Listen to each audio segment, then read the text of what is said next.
यह रानी का पोपट नीलकंठ कहानी का भाग 5 है। इसे सुनने से पहले कहानी के पिछले 4 भाग जरूर सुन ले, जो चैनल पर अपलोड किए गए हैं। रानी रत्नावली और नीलकंठ ने राजकाज के सभी आवश्यक कार्य पूरे कर लिए थे और अब वे एक लंबी यात्रा की तैयारी में जुटे थे। यह यात्रा केवल मिंकी मैना को ढूंढने के लिए ही नहीं थी, बल्कि नीलकंठ के लिए अपने पुराने जंगल और बीते दिनों से फिर से जुड़ने का अवसर भी थी। राजा चंद्रसेन को जब इस यात्रा के बारे में पता चला, तो उन्होंने तुरंत साथ चलने की इच्छा जताई। मैं भी तुम्हारे साथ चलूंगा, उन्होंने प्रेम और चिंता से कहा। लेकिन यह सुनकर नीलकंठ के मन में हल्की सी दुविधा उत्पन्न हुई। वह रानी से कुछ कहना तो चाहता था, पर कह नहीं पा रहा था। दरअसल रानी के विवाह के बाद उसे पहले जैसा समय नहीं मिल पाता था।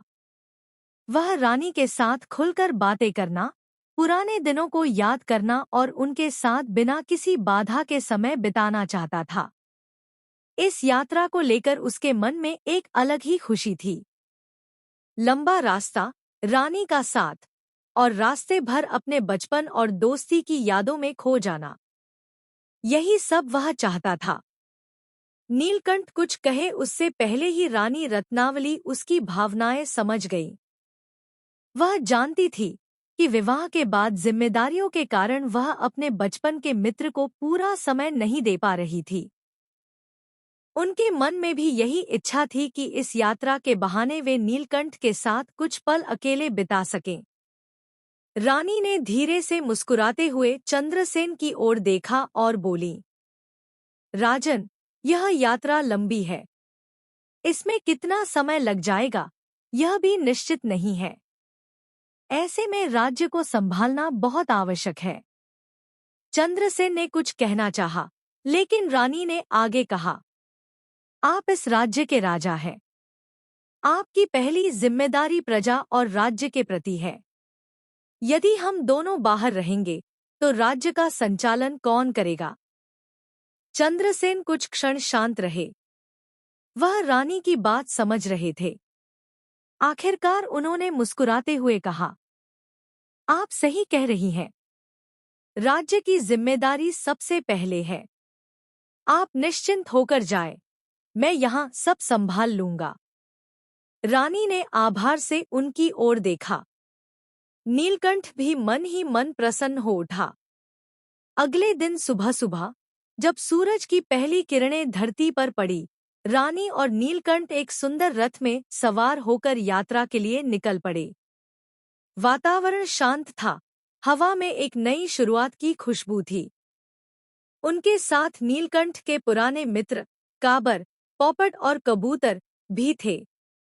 वे भी इस यात्रा को लेकर उत्साहित, क्योंकि उन्हें अपने पुराने जंगल में गए हुए कई वर्ष बीत चुके थे। रथ धीरे धीरे आगे बढ़ रहा था। रास्ते में हरे भरे मैदान, नदियां और छोटे छोटे गांव दिखाई दे रहे थे। नीलकंठ और रानी रास्ते भर बातें करते रहे, अपने बचपन की, पुरानी यादों की और उन दिनों की जब उनकी दोस्ती की शुरुआत हुई थी। कभी वे हंसते, कभी पुराने किस्सों को याद कर भावुक हो जाते। यह यात्रा उनके लिए केवल एक सफर नहीं, बल्कि रिश्तों को फिर से जीने का अवसर बन गई थी। उधर आसमान में उड़ते हुए उनके साथी पक्षी भी अपने पुराने घर की ओर लौटने की खुशी में चहक रहे थे। रानी रत्नावली और नीलकंठ की यात्रा अब सच में एक लंबे और यादगार सफर में बदल चुकी थी। उनका रथ एक राज्य से दूसरे राज्य, एक जंगल से दूसरे जंगल को पार करता हुआ आगे बढ़ता जा रहा था। दिन भर वे यात्रा करते और जैसे ही रात होती, वे जिस भी राज्य या गांव के पास पहुंचते, वहीं विश्राम कर लेते। रानी का सम्मान हर जगह बड़े आदर से किया जाता। उनके लिए ठहरने और भोजन की उत्तम व्यवस्था की जाती। सुबह होते ही वे फिर अपनी यात्रा पर निकल पड़ते। इसी तरह चलते चलते 8 दिन बीत गए। 8वें दिन, जब सूरज की किरणें घने पेड़ों के बीच से छनकर आ रही थी, नीलकंठ अचानक उत्साहित होकर बोला, रानी, यह वही जंगल है, मेरा नंदनवन। रथ धीरे धीरे उस घने और सुंदर जंगल में प्रवेश कर गया। चारों ओर हरियाली छाई हुई थी। पेड़ों पर ताजगी थी, हवा में मिट्टी की सोंधी खुशबू थी। हाल ही में हुई बारिश के कारण जंगल फिर से जीवंत हो उठा था। झरने बह रहे थे, नदियां पानी से लबालब भरी थी और पक्षियों की चहचहाहट हर ओर गूंज रही थी। नीलकंठ कुछ क्षणों के लिए चुप हो गया। उसकी आंखों में भावनाएं उमड़ने लगी। जब वह बहुत छोटा था, तभी उसे यहाँ से पकड़कर ले जाया गया था, इसलिए उसकी यादें धुंधली थी। लेकिन इस जंगल को देखते ही वे सारी यादें धीरे धीरे ताजा होने लगी। वह इधर-उधर देखने लगा, जैसे किसी अपने को खोज रहा हो। मेरे माता-पिता, उसने धीमी आवाज में कहा, लेकिन उसे कहीं कोई नजर नहीं आया। यह सोचकर उसका मन भर आया और वह भावुक हो उठा। रानी रत्नावली ने उसकी स्थिति समझी। उन्होंने धीरे से कहा, नीलकंठ, हर मिलन संभव नहीं होता, लेकिन यादें हमेशा हमारे साथ रहती हैं। नीलकंठ ने खुद को संभालने की कोशिश की। उधर उसके साथ आए काबर, पोपट और कबूतर बहुत खुश थे। देखो, हमारा जंगल फिर से हरा भरा हो गया है, एक पोपट खुशी से बोला। बारिश के कारण अब यहाँ पानी की कोई कमी नहीं थी। झरने बह रहे थे, नदियां चमक रही थी, जंगल फिर से जीवन से भर गया था। तभी एक कबूतर आगे आया और बोला, मुझे मिंकी मैना का पता है, वह यहीं पास में रहती है। सभी उसके पीछे पीछे चल पड़े। कुछ दूर जाने पर वे एक विशाल वट, बरगद के पेड़ के पास पहुंचे। उस पेड़ की ऊंची डाल पर एक सुंदर मैना अकेली बैठी थी। वह थी मिंकी मैना। वह वर्षों से अकेली रह रही थी। अकेलेपन ने उसे बहुत समझदार और चालाक बना दिया था। उसकी आंखों में एक अलग ही चमक थी। कबूतर ने उसे आवाज दी, मिंकी, देखो कौन आया है। मिंकी मैना नीचे आई और सबको ध्यान से देखने लगी। जब उसकी नजर नीलकंठ पर पड़ी, तो वह कुछ पल के लिए ठहर गई। तुम नीलकंठ हो? उसने आश्चर्य से पूछा। नीलकंठ ने सिर हिलाया। कबूतर ने उसे पूरी कहानी बताई, कैसे नीलकंठ को बचपन में यहाँ से ले जाया गया और अब वह रानी के साथ सौम्यपुर में रहता है। मिंकी ने मुस्कुराते हुए कहा, मैं तुम्हारे माता पिता को जानती थी।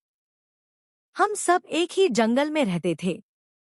यह सुनकर नीलकंठ की आंखें फिर से भर आईं, लेकिन इस बार उसके चेहरे पर हल्की सी मुस्कान भी थी।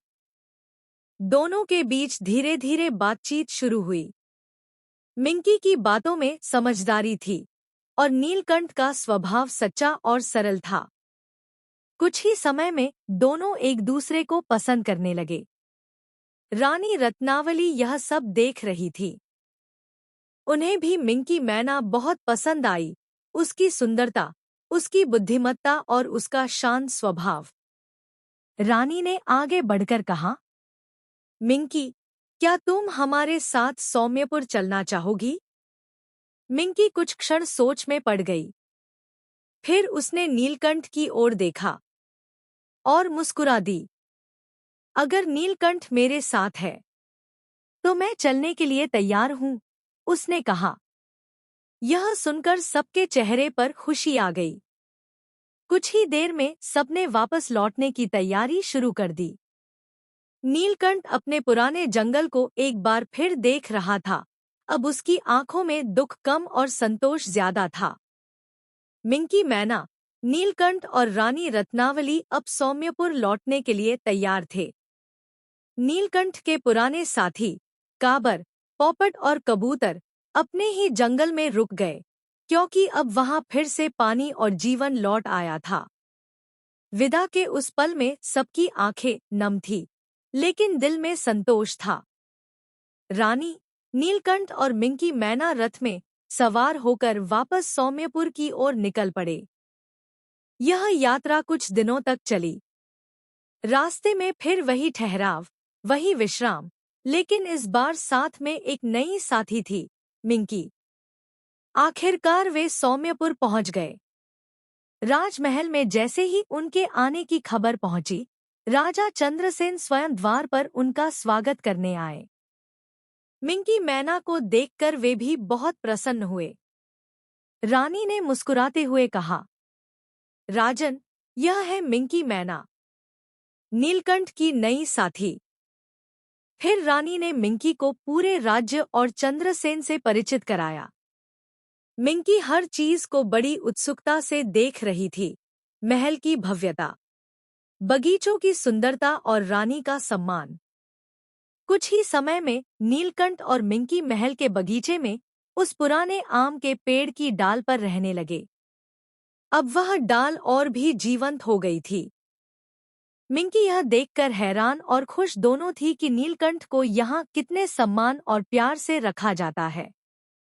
उसे किसी साधारण पक्षी की तरह नहीं, बल्कि एक राजसी पक्षी की तरह माना जाता था। वह ध्यान से नीलकंठ की बातें सुनती रहती। धीरे धीरे उसने नीलकंठ के जीवन के बारे में सब जान लिया।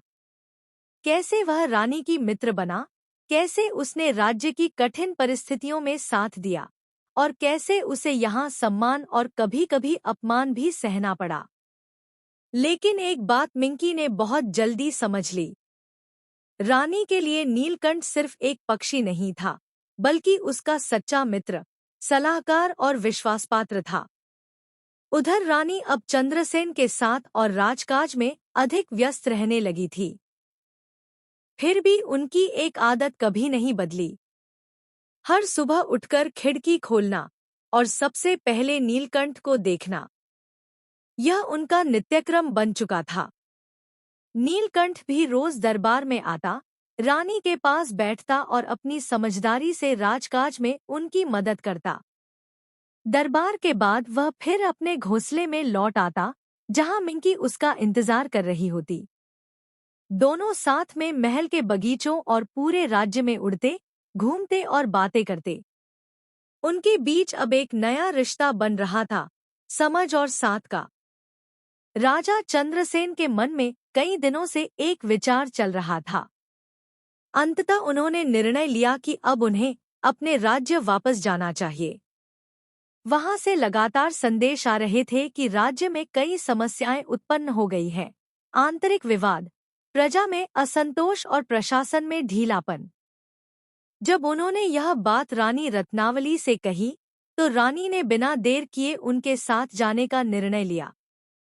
राजन, जहां आपका कर्तव्य है, वहीं मेरा भी, रानी ने शांत स्वर में कहा। नीलकंठ भी रानी के साथ चलने के लिए तैयार हो गया। लेकिन जब मिंकी से साथ चलने को कहा गया, तो उसने मना कर दिया। मैं यहीं रहना चाहती हूँ, मिंकी ने धीमे स्वर में कहा। नीलकंठ को यह सुनकर थोड़ा अजीब लगा, लेकिन उसने ज्यादा जोर नहीं दिया। रानी और नीलकंठ चंद्रसेन के साथ उनके राज्य की ओर निकल पड़े। क्या लगता है, क्या रानी और नीलकंठ वापस सौम्यपुर आएंगे? क्या मिंकी नीलकंठ के बिना अकेली रह पाएगी? यह हम भाग 6 में देखेंगे, जो बहुत ही दिलचस्प होने वाला है। आने वाली कहानी सुनने के लिए हमारे चैनल को लाइक और सब्सक्राइब जरूर करें।